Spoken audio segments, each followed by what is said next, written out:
What do you think about like when you look at Alberta, you're obviously concerned about the entrepreneurial environment in Alberta and Calgary, and Calgary's, I'm kind of looking out a window right now and there's some vacant space, an awful lot of it. What's your prognosis? How do you see it coming back or not coming back, or what's going to happen? What do you think?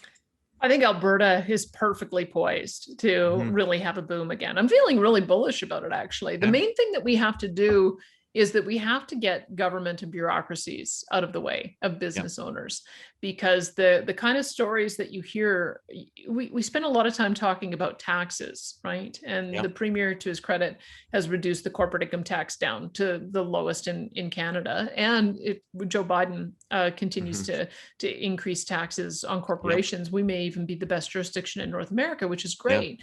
But if you're trying to attract a business here, and it takes 2 or 3 or 4 or 10 years to get projects approval so they can get Right. going, it doesn't matter a hill of beans that you've got the Yeah. lowest income tax rate. If you're not making profit because you're not earning revenue, because you can't get your business Yeah. going, you're not going to attract business. And in point of fact, cities can be the absolute worst in Mhm. creating barriers to that kind of investment. One of the things I'm going to spend some time focusing on is, how do you get a high performance civil service? How do you get a high Mhm. Mhm. performance bureaucracy? Because I have no doubt in my mind that entrepreneurs can do the work. I've got also no doubt in Right. my mind that social entrepreneurs at all of our various nonprofits and charities, they're there, they can do the work, they can Absolutely. repurpose, and they can move quickly. Yeah. Why is our government so underperforming?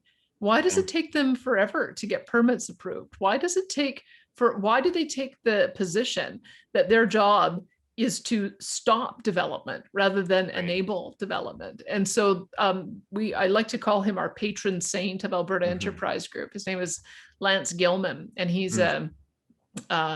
he's a land developer in Nevada. So our Mm. group likes to go on trade missions, and the last trade mission they went on was in 2018.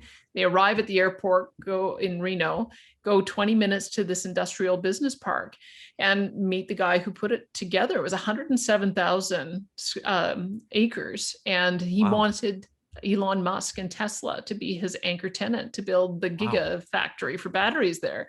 He got a 15-minute audience with Musk, and Musk said, "What's the point? It's going to take 4 years to get this done."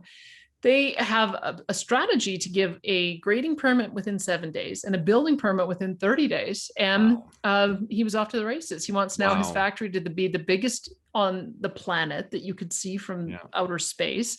And when we just called Lance Gilman a couple of weeks ago, he told us that the entire business park has been sold out. They've attracted Oh my Google and goodness. blockchain That's and various other amazing. enterprises. And now he's looking for another place. So why Wow. not here? Why Yep. can't we find a place Yeah. of 100,000 acres just Yeah. outside of Calgary or Edmonton or Red Right. Deer, where we would be able to do the same thing? Why can't Wow. we have an attitude of the answer is yes, and just don't give us a reason to say no, as opposed to the Yeah. answer is no, now jump through these 12 hoops until Right. you can convince me to say yes. If we can Yeah. make that kind of change, I have no doubt that we'll be able to fill all those office towers and then some.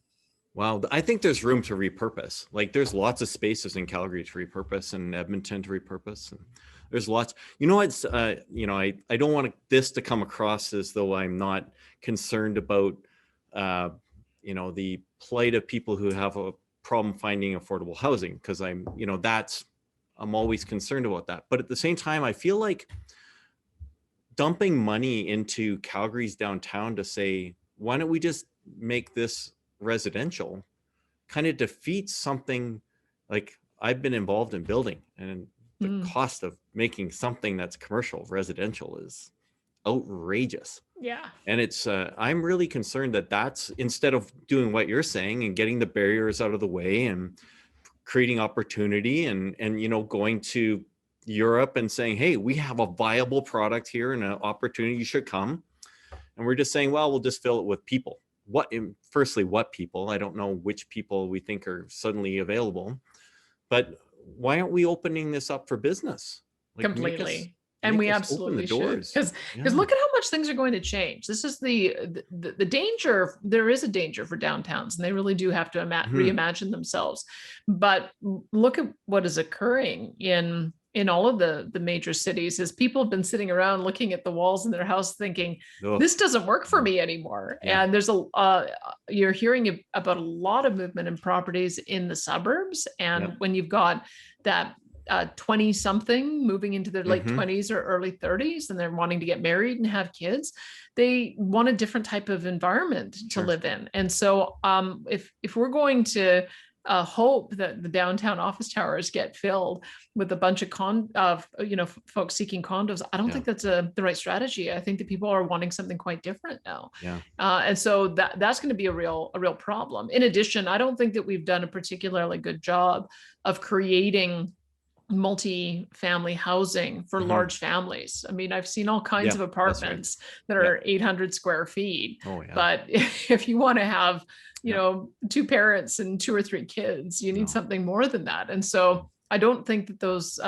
downtown No. apartment complex or those downtown office towers are going to very easily be repurposed to that. So Yeah. that it makes far more sense to try to find different ways to attract businesses downtown. Yeah. Maybe more of them need to turn into business centers so that Yeah. individuals who've been working from a home office but would really value the collaboration that would take place from being in an office environment, that there's an easier way to do that. Maybe that's one of the solutions.